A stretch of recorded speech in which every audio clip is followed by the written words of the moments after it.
Bismillah, bismillah, bismillah, bismillah, bismillah, bismillah, bismillah. Oke. Eh, Assalamualaikum warahmatullahi wabarakatuh.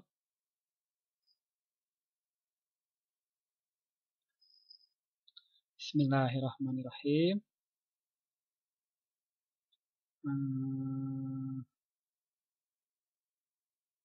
Oke. Bismillahirrahmanirrahim. Assalamualaikum warahmatullahi wabarakatuh. Alhamdulillahirabbil alamin. Allahumma shalli ala Muhammad wa ala Muhammad. Rabbi shrah li sadri wa yassir li amri wahlul 'uqdatam min lisani yafqahu qawli. Pertama-tama kita bersyukur pada Allah Subhanahu wa taala atas nikmat yang diberikan pada kita sehingga kita bisa belajar di sini. Ini satu kurnia yang harus kita syukuri. Dan marilah kita sampaikan salawat dan salam kepada Nabi besar Muhammad sallallahu alaihi wasallam. Saudara sekalian, kita kali ini akan lanjutkan kuliah pengukuran listrik ya. Jadi kuliah pengukuran listrik kemarin itu kita udah sampai pada alat ukur kumparan putar ya. Jadi ini sebagai pengantar alat ukur kumparan putar itu contoh seperti ini. Jadi di dalamnya ada kumparan yang berputar. Jadi ini alat ukur analog bukan digital ya. Jadi bagian yang bergerak itu ada kumparan putar, kemudian ada jarum penunjuk di sini, ada beban penyeimbang balancing weight, dan ada bagian yang diam. Bagian diam itu terdiri pada medan. Jadi medan yang jadi sini magnet permanen yang menghasilkan medan, itu isinya salah ya. Magnet permanen yang menghasilkan medan.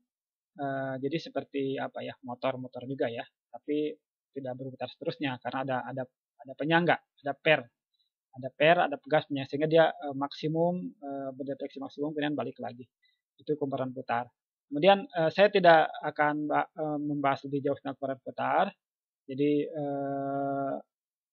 mungkin nanti kita bahas pada pada bagian tertentu. Ini hanya sekilas saja.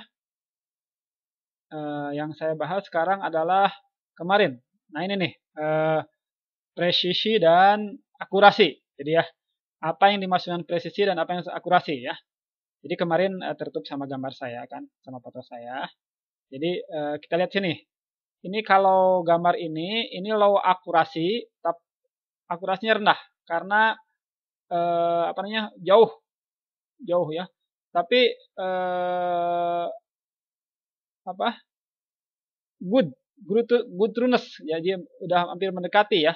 Akurasinya rendah, tapi presisinya udah lumayan gitu ya. Oke. Kalau ini akurasinya bagus ya. Kalau ini sorry ini apa ini gambar ini ya. Dalam ilustrasi ini pengukuran berulang diibaratkan dengan anak panah yang menembak target beberapa kali. Akurasi menggambarkan kedekatan panah pada dengan pusat sasaran. Nah, ini akurasinya bagus, tapi sini low akurasi ya. Harusnya ini high akurasi nih, salah ngetik ini. High akurasi tapi low precision. Nah, yang ini low akurasi karena jauh ke sini, tapi good precision karena dekat. Ini saling berkaitan tingkat pengukurannya gitu ya. Jika sejumlah panah ditembakkan, presisi adalah jika semua panah ditembakkan, adalah ukuran kedekatan dari masing-masing anak panah dalam kumpulan tersebut. Semakin menyempit kumpulan anak panah tersebut, semakin bagus presisinya gitu ya. Ini yang bahasa Indonesia, ini terjemahan. Coba lihat yang ini yang bahasa Inggris ya. Oke. Ini yang bahasa Inggris. Nah, tadi saya ambil materi dari Wikipedia ya, langsung copy paste. Jadi terjemahannya agak sedikit keliru. Jadi gambar yang ini keliru ya. Yang benar tuh yang dulu, yang di slide saya yang pertama tuh, yang di soal-soal kuis. Oke, kita sambung ke yang bahasa Inggris. Oke, lihat aja di sini ya, di grafik ini. Jadi ini reference value, ini nilai yang sebenarnya ya.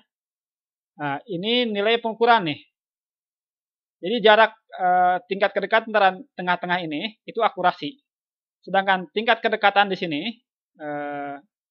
tingkat kedekatan pengukuran itu presisi. Jadi presisi ada rata-ratanya, ada standar deviasinya ya.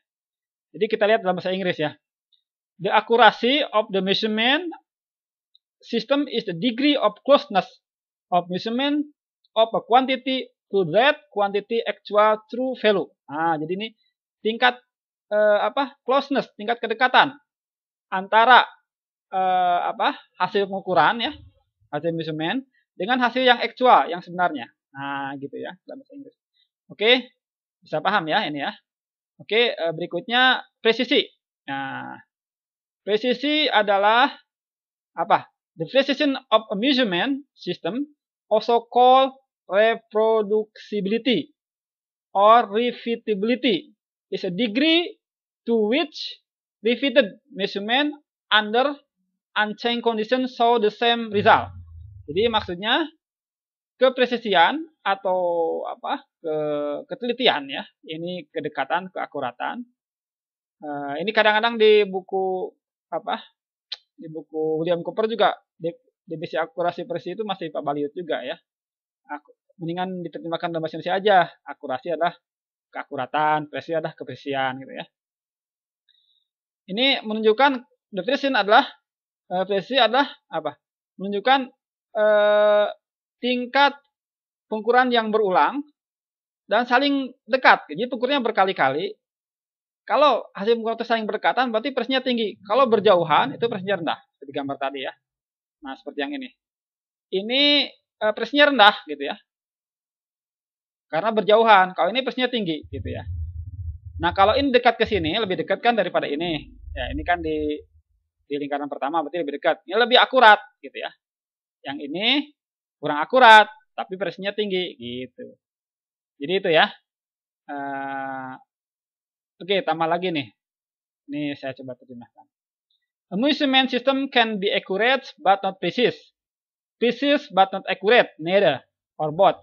For example, if an experiment contains a systematic error, then increasing the sample size generally increase precision but doesn't improve accuracy. Nah, jadi maksudnya kalau semakin banyak eksperimennya atau ukuran sampelnya, maka ini akan lebih bagus ya tingkat presisinya, walaupun akurasinya tidak menjamin katanya. Jadi sebuah sistem ukuran dapat akurat dan tepat, atau akurat tapi tidak tepat. Ini terjemahannya. Atau tepat tapi tidak akurat, atau tidak tepat tapi tidak akurat. Nah, ini terjemahannya. Jadi akurat itu di terjemahan akurasi, tepat dengan presisi. Ini terjemahan saya ambil dari Wikipedia juga ya. Oke, jadi nah itu revisi dari sini. Oke, saya pikir ini hanya kuliah tambahan saja. Kemarin udah dikasihkan soal-soal kuis ya. Yang di sini. Ini bagian kumparan putar. Nanti mungkin dijelaskan. Tapi sebenarnya Anda bisa baca sendiri ya di buku referensi itu. Oke, nanti mungkin saya akan kasih soal-soal lagi. Dan Anda juga diharapkan buat semacam video lah, video presentasi. Jadi presentasi yang Anda buat kemarin itu kan sebenarnya masih belum bagus tuh, tulisannya nggak begitu jelas gitu ya. Kemudian ya dipersingkat aja. Ada teknik-teknik membuat presentasi, itu ada di YouTube, bisa dilihat. Yang saya buat juga ini tidak bagus sangat. Saya ambil dari yang lain juga gitu ya. Tapi ini sebagai langkah awal kita belajar online di internet. Terima kasih atas kehadirannya dan atas kesempatan waktu yang disediakan. Silahkan tulis NIM dan nama Anda. Kalau ada pertanyaan boleh ya. Jangan lupa kuisnya dijawab. Demikian, terima kasih. Assalamualaikum warahmatullahi wabarakatuh.